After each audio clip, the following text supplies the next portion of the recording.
Mis hermanos, Dios les bendiga, les habla un día más Teo Hernández.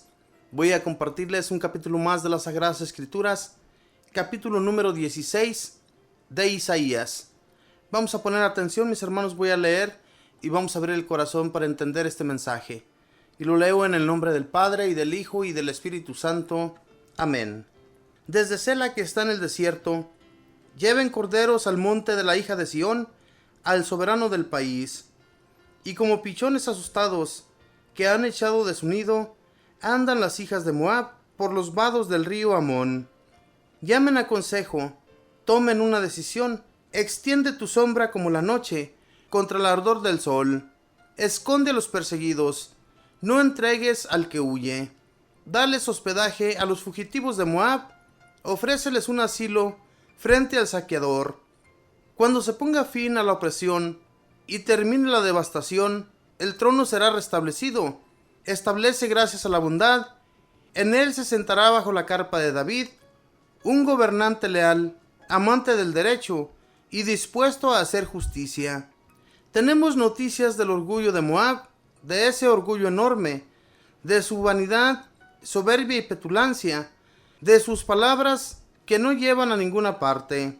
Dejemos que los moabitas lloren por Moab y se lamentan todos juntos. Todos suspiran apenados por las tortas de uva de Kirjeres, pues se han marchitado los campos de Jezebón y la viña de Sibma, cuyos racimos arrancaron los de Amón de las naciones. Ella llegaba hasta Yazer y se perdía en el desierto. Sus sarmientos se extendían hasta más allá del mar. También lloró como llora Yazer por la viña de Sibma. Los regaré con mis lágrimas, Jezebón y Eleser, porque sobre tu cosecha y tus vendimias ya no se escuchan las canciones. Alegría y el contento se han ido de sus huertos.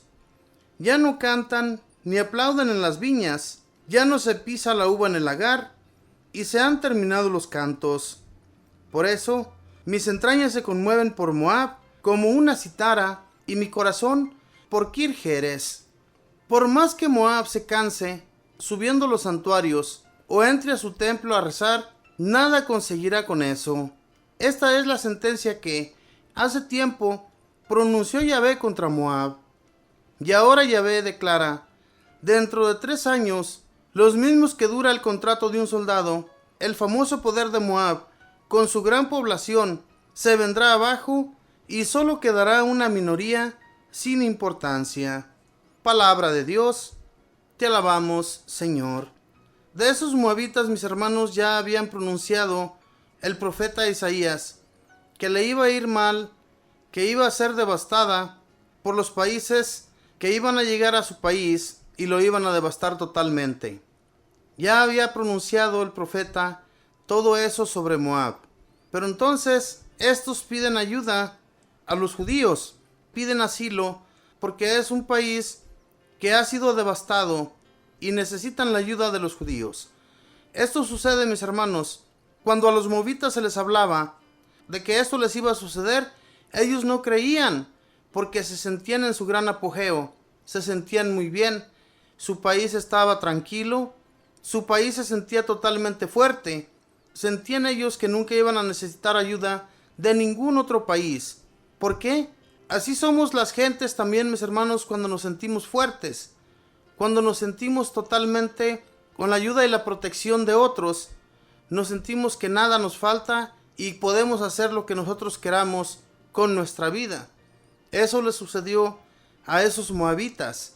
Entonces, cuando los asirios, porque son los asirios los que empiezan a invadir a ese país, cuando ellos se sienten totalmente devastados, sienten ellos que ya no hay nada que hacer. Sin embargo, los judíos les brindan asilo, les ayudan en todos sus problemas, salen adelante, porque Dios nuestro Señor, mis hermanos, les pide siempre a los judíos que sean buenos, que ayuden a los demás, así como a ellos los ayudaron, cuando estuvieron también cautivos en otros países, también ellos tienen que ayudar. Hubo en aquel tiempo, mis hermanos, muchas guerras que a los países los devastaban, a los países los dejaban totalmente en la ruina, y entonces llegaban otros compañeros de ellos y les brindaban ayuda. Eso era muy bueno. Gracias a Dios que abría los corazones de otros reyes, porque en aquel tiempo los reyes eran los que mandaban, eran los que gobernaban y brindaban sus ayudas. Este profeta Isaías, todo lo que él profetizó, se llevó a cabo, al igual que todos los demás profetas que profetizaron en contra de Judá y de Israel, los dos pueblos escogidos por Dios, en los cuales Dios puso su confianza y en los cuales Dios habitaba, ayudándoles en todas sus necesidades, en todo lo que ellos necesitaban. Pero estos moabitas era una nación que era fuerte, y por eso les digo, mis hermanos, que se sentían fuertes. Ellos tenían en su pensamiento que nunca iban a ser devastados por sus fuerzas, por lo que ellos tenían. Tal vez tenían un gran ejército, tal vez tenían de todo en su nación, no tenían pobreza y se sentían fuertes. Sin embargo, llega otra nación más fuerte que ellos y les termina con devastarles. Esto sucedía en aquel entonces, mis hermanos, y los reyes que se disponían a invadir les mandaban avisos a los reyes de otras naciones para decirles que les iban a hacer la guerra y que se prepararan. Esto era muy difícil para en aquel entonces, especialmente cuando una nación sabía que aquella nación que venía en su contra era muy poderosa. A Judá le sucedió muchas veces. Fueron muchas veces devastados por ser injustos, por ser personas que se olvidaban totalmente de Dios, y Dios quiso darles su merecido y por eso los devastaba, por eso les enviaba a otros países cautivos.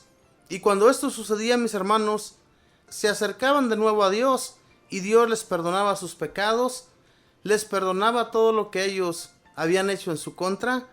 Es más, muchas veces llegaron a negarlo, llegaron a adorar a otros dioses, dioses que Dios les había dicho que no se fueran a acercar a ellos, ni se fueran a hacer nada que ellos pudieran adorar. De lo contrario, les iba a ir muy mal en la vida. Y eso sucedía, mis hermanos. Por eso Dios les enviaba a los profetas, porque la gente no entendía. La gente estaba totalmente cerrada. Miraban a otras naciones que adoraban a sus dioses y eran naciones poderosas, pues ellos, yo me imagino que se ponían en su mente: si aquellas naciones están muy ricas, están muy poderosas con sus dioses, pues hagamos lo mismo. Y querían imitarlos en eso, cosa que Dios les había dicho que no se fuera a llevar a cabo. De lo contrario, los iba a exterminar. Y esto les sucedía, mis hermanos, cuando Dios se preparaba a un profeta para darles el aviso de lo que iba a suceder. A Moab, yo me imagino también que Dios les profetizó a través de los profetas que iba a suceder esto, que iba a ser devastada, iba a ser arrancada de su país y llevados cautivos a los demás pueblos. ¿Por qué, mis hermanos? Por su infidelidad. Infieles. Siempre hemos sido infieles también nosotros. Dios nos ha ayudado todos los días de la vida. Hasta el día de hoy estamos bien gracias a Él. Y luego nos olvidamos. ¿Por qué? Porque nos sentimos en nuestro vigor. Nos sentimos fuertes. Nos sentimos que no ocupamos nada, especialmente de Dios. A veces nos sentimos con esa fuerza y por eso mucha gente, mis hermanos, se va abajo, porque nunca se acercan a Dios. Todo el tiempo están pensando que con sus fuerzas pueden hacerlo todo y se alejan de Dios. A Dios ni siquiera lo consultan para sus empresas, para lo que ellos se disponen a llevar a cabo. Nunca buscan de Dios, y Dios, nuestro Señor, que les da muchas oportunidades para que lo busquen y nunca lo buscan. Así nos sucedió a nosotros antes de conocerle, ¿verdad? Nos creíamos que no necesitábamos de nadie porque teníamos de todo. Éramos completamente felices. Nuestra familia estaba muy contenta. No había enfermos. Todos era pura felicidad. ¿Por qué sucede esto? Porque la realidad, mis hermanos, que cuando nosotros no conocemos de Dios y si alguien nos habla de Él, ni siquiera hacemos caso a las personas. Pero cuando se nos vienen los problemas, ahí sí vamos ya lloriqueando, preguntando a las personas cómo podemos acercarnos para que Dios nos perdone. Y luego vamos al templo, se nos perdonan todos los pecados y nos volvemos a olvidar de Dios. Esto no debe ser así, mis hermanos. Si le vamos a seguir, sigámosle de todo corazón, con mucha fe y confianza de que en Él siempre vamos a encontrar todas sus ayudas. Pero si nos alejamos de Él, nos va a pasar lo mismo que a los moabitas, a esta nación, que era una nación muy fuerte, pero que se fue abajo por su infidelidad. No seamos infieles tampoco nosotros, y entonces Dios nos va a seguir ayudando, nos va a seguir brindando su protección en todos nuestros proyectos, en todo lo que nos dispongamos a llevar a cabo. Dios ahí estará. Dios nunca nos va a abandonar y nunca nos ha abandonado. Si nos hubiera abandonado ya, mis hermanos, no estuviéramos aquí donde nos encontramos, todavía con vida, todavía caminando, todavía haciendo la voluntad de Él. Hagamos su voluntad y verán que no nos va a suceder ni a pasar nada en la vida. Pero si dejamos de seguirle a Dios, que nos da todas sus ayudas, entonces se nos van a negar las ayudas que vienen de Dios, y ahí es donde vamos a comenzar a llorar, es donde vamos a comenzar a buscarle. ¿Por qué, mis hermanos? Porque en Dios nuestro Señor conocemos y sabemos que todo lo que le pidamos, que todo lo que busquemos en su bendito nombre, se nos va a ayudar. Lo conocemos bien, sabemos bien que cuando tenemos muchos problemas, especialmente dificultades difíciles, que a nuestra mente se nos viene, que no vamos a poder hallarle una resolución. Sin embargo, viene Dios en nuestra ayuda y todo, absolutamente, se puede conseguir en su bendito nombre. No nos neguemos a Dios, mis hermanos. Ayudemos a nuestros hermanos también, como al igual que aquí el profeta le dice a los judíos que ayuden a sus hermanos los moabitas, que les brinden asilo y que los acojan en sus ciudades. Esto es lo que pedía Dios al profeta, que fuera y le dijera a los judíos. Ahora bien, nosotros recibimos también muchos avisos de personas que nos dicen que ayudemos al pobre, al más necesitado, y nos negamos a hacerlo. No nos neguemos y Dios no nos va a negar a nosotros. Que Dios les bendiga, que tengan un feliz día.